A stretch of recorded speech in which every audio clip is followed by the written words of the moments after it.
시청자 여러분 안녕하십니까? VOA 뉴스투데이 시작합니다. 북한이 60여일 만에 다시 단거리 탄도미사일 SRBM을 발사한 상황에서 미국 정부는 북한 당국의 미사일 개발을 지원한 북한인 2명을 전격 제재했습니다. 미국은 이런 행위들이 영내와 국제 안보에 직접적인 위협이라면서 북한의 불법 활동을 저지하고 책임을 묻는 조치를 계속 단행할 것이라고 밝혔습니다. 박동정 기자가 보도합니다. 미국 재무부 해외자산통제국이 15일 단행한 북한의 미사일 개발을 지원한 북한인 2명에 대한 제재 발표문입니다.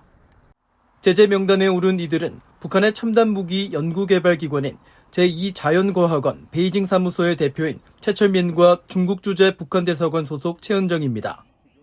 재무부는 이들 부부가 북한의 탄도미사일 개발에 필요한 장비와 물자를 해외에서 조달하는 데 관여했다고 밝혔습니다. 특히 최철민은 북한의 무기거래 당국은 물론 중국 국적자 등과 협력해 탄도미사일 관련 재료와 물품 구매 조달에 관여했으며 대규모 북한 노동자들의 중국 파견과 이란 고객들을 위한 전자장비 구매에도 연루됐습니다. 최철민의 부인 최은정은 북한의 주요 무기거래 업체와 관련된 남편의 출장에 동행했고 최소 한 차례 이상 북한 탄도미사일 생산에 사용되는 이중용도 물품 조달을 위해 제2자연과학원 측과 협력했다고 재무부는 지적했습니다. 재무부는 북한이 탄도미사일 관련 부품을 해외 조달에 의존하고 있다면서 특히 이런 부품을 확보하기 위해 북한 외교공관이나 무역관 직원, 제3국 국적자, 외국 기업 등 광범위한 해외 조달 대행 네트워크를 활용한다고 밝혔습니다. 재무부는 최근 한 달 사이 2건의 대북 독자 제재를 단행했습니다. 지난달에는 북한의 해외 사이버 인력을 정조준한 데 이어 이번엔 탄도미사일 개발 관련 해외 부품 조달을 겨냥했는데 북한이 2달 만에 탄도미사일 발사를 재개한 직후 추가 제재가 나와 주목됩니다. 토니 블링컨 국무장관은 성명을 통해 북한의 미사일 프로그램 개발은 영내와 지역 안보를 직접 위협한다며 미국은 이런 프로그램 지원 활동을 축소시키기 위한 조치를 계속 취할 것이라고 밝혔습니다. 이어 국무부는 북한의 불법 행동에 대한 지속적인 대북 제재 등 단호한 조치를 강조했습니다.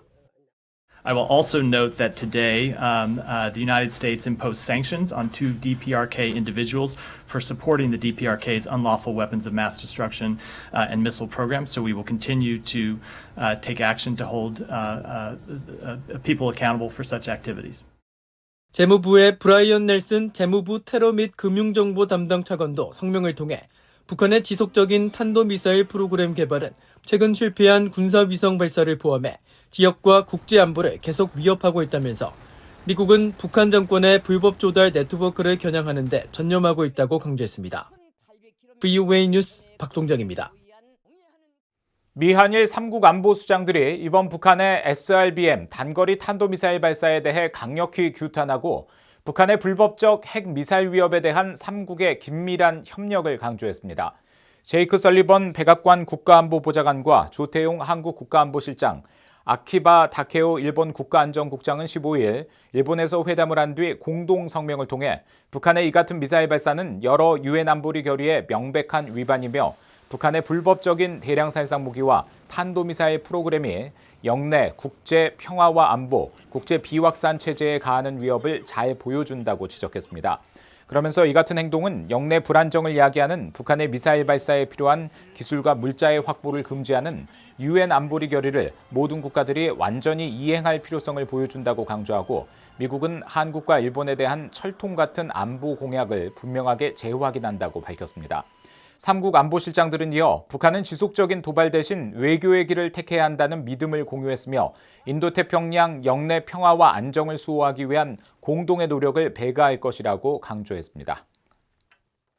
북한의 이번 단거리 탄도미사일 발사에 대해 안토니우 구테우스 유엔 사무총장은 한반도의 긴장을 고조시키는 북한의 도발이며 명백한 안보리 결의 위반이라고 비판했습니다.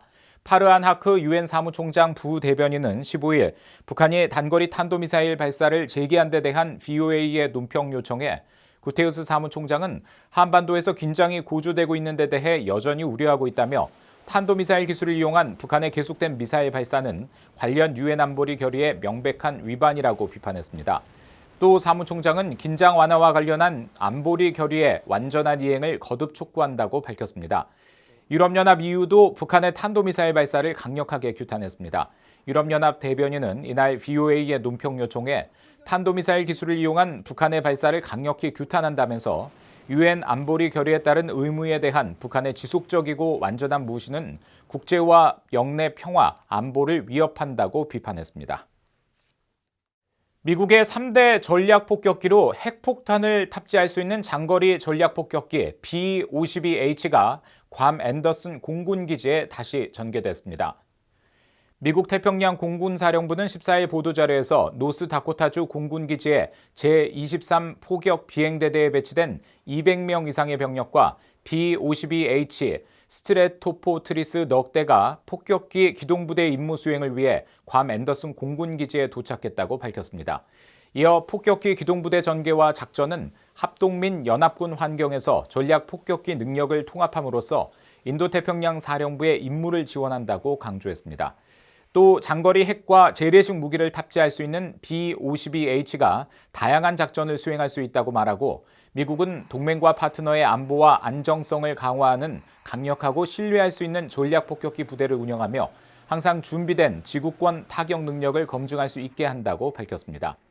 B-1, B-2와 함께 미국의 3대 전략 폭격기 B-52는 핵탄두 장착이 가능해 북한이 가장 두려워하는 무기 중 하나이며 특히 B-52는 사거리 200km의 공대지 핵미사일을 비롯해 최대 31톤의 폭탄을 싣고 6,400km 이상 날아가 북한 정권의 핵심 지도부와 시설 타격이 가능한 것으로 알려졌습니다. 미국 국무부가 21년 연속 북한을 최악의 인신매매 국가로 지정했습니다. 인신매매 범죄가 국가 차원에서 이루어진다는 지적과 함께 중국 역시 탈북민을 강제 송환하고 있다고 비판했습니다. 함지아 기자가 보도합니다. 미국 국무부가 15일 공개한 2023 인신매매 실태 보고서입니다. 국무부는 이 보고서를 통해 북한을 또다시 최하위인 3등급 국가로 지정하고 북한 정권은 인신매매 근절을 위한 최소 기준을 충족하지 못하고 있으며 인신매매 방지와 관련한 상당한 노력을 기울이지 않고 있어 3등급 국가로 남게 됐다고 밝혔습니다. 이로써 2003년 처음 3등급을 받은 북한은 올해로 21년 연속 최악의 인신매매 국가라는 오명을 쓰게 됐습니다. 보고서는 특히 북한의 강제 노동이 정치 탄압의 확고한 체계의 일부분이자 경제 체계의 한 축으로 자리 잡았다면서 북한 주민들이 강제 노동에 동원되는 방식으로 인신매매에 피해를 보고 있다고 명시했습니다. 그러면서 북한 정권은 자국민을 교도소와 노동교화소에서 그리고 대량 동원과 해외 노동을 통해 강제 노동의 대상으로 삼는다고 비판했습니다. 또 북한의 법은 탈북을 범죄로 규정하고 있다며 탈북이나 제3국 망명을 목적으로 국경을 넘은 아동 등 개인은 최소 5년의 노동교화형에 처해진다고 밝혔습니다. 보고서는 이어 북한은 정치범 수용소에 약 8만에서 12만 명을 구금하고 있으며 노동교화소를 포함한 다른 형태의 구금시설에는 확인되지 않은 인원이 갇혀 있다고 밝히고 대부분의 경우 이들 수감자들은 정식 기소와 유죄 판결, 선고 등 공정한 사법 절차를 거치지 않았다고 지적했습니다. 보고서는 탈북민의 강제 북송 문제에도 주목했습니다. 중국에 머물고 있는 탈북민들이 중국 당국에 적발될 경우 강제로 북한으로 송환돼 강제 노동이나 고문, 낙태, 처형 등 가혹한 처벌을 받는다는 것입니다. 국무부는 중국에 대한 인신매매 실태 보고서에서도 같은 내용을 지적했습니다. 특히 신종 코로나 바이러스로 인한 국경 폐쇄로 제3국으로의 망명을 위해 중국을 경유하는 북한 국적자의 수가 현저히 줄었지만 중국 당국은 계속 북한 망명 신청자들을 구금하고 일부는 가혹한 처벌이나 사형에 처할 가능성이 있는 북한으로 강제로 돌려보냈다고 강조했습니다.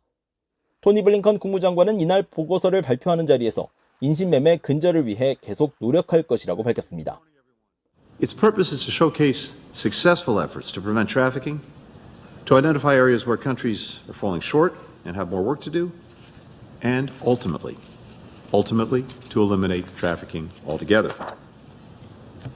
The United States is committed to combating human trafficking because it represents an attack on human rights and freedoms, violates the universal right of every person to have autonomy over their own life and actions. 국무부는 매년 인신매매 실태 보고서를 통해 인신매매 감시 대상국을 지정하고 강력히 규탄하고 있습니다. 올해는 북한과 함께 중국과 러시아, 아프가니스탄과 쿠바, 이란, 미얀마 등 11개 나라가 3등급을 받았습니다. BOE 뉴스 함지아입니다. 미국과 한국 정부가 중국 수감시설에 억류 중인 탈북민 규모를 조사해 이들을 데려올 방안을 시급히 모색해야 한다고 미국의 인권단체들이 촉구했습니다. 세계 70여 인권단체와 개인 활동가들이 연대한 미국의 북한 자유연합은 최근 중국 내 탈북민 강제 북송 관련 청문회를 개최한 미국 의회 산하 초당적 협의체인 의회행정부 중국위원회에 제출한 제안서에서 중국 내 탈북 난민 구출이 불가능한 일이 아니라며 이같이 촉구했습니다. 이 단체의 수전 숄티 의장은 탈북민에 대해 역대 어느 정부보다 적대적이었던 문재인 정부 시절인 2021년 11월 중국 감옥에 수감됐던 탈북민 일가족 4명이 석방돼 비행기를 타고 한국에 성공적으로 도착한 사례가 있다며 이 가족의 사진을 공개했습니다. 그러면서 이런 기적은 다른 탈북 난민들도 구출할 수 있다는 증거라면서 윤석열 정부는 탈북민들이 헌법에 따라 대한민국 국민이라는 사실을 중국에 지속적으로 상기시키고 미국과 국제사회는 지금 당장 탈북민 강제 북송에 관여한 중국 관리들을 제재할 것이라고 발표해야 한다고 말했습니다. 워싱턴의 민간단체인 북한인권위원회도 제안서를 통해 미국의 정부와 시민사회는 중국에 구금된 탈북민들이 미국 망명을 신청할 수 있는 길을 알려줄 방법을 시급히 모색하고 미국 의회는 탈북 난민 보호 노력을 지원하는 북한인권법 재승인 법안을 조속히 통과시켜야 한다고 밝혔습니다. 에스토니아가 자국 소재 암호화폐 지갑 서비스인 아토믹 월렛 해킹 사건에 대해 해외 관계 당국과 공조 수사를 하고 있다고 밝혔습니다. 에스토니아 경찰당국 대변인실은 14일 VOA에 관련 문의에 아토믹 월렛 고객의 피해 가능성에 대한 수사를 지난 6일 착수했다면서 수사가 초기 단계인 만큼 현재 공격의 출처에 대해 언급할 수 없다고 답했습니다. 또 경찰당국은 해외 법 집행 기관들과 공조하고 있으며 다만 현재로선 어떤 기관들인지 정확히 밝힐 수 없다고 설명했습니다.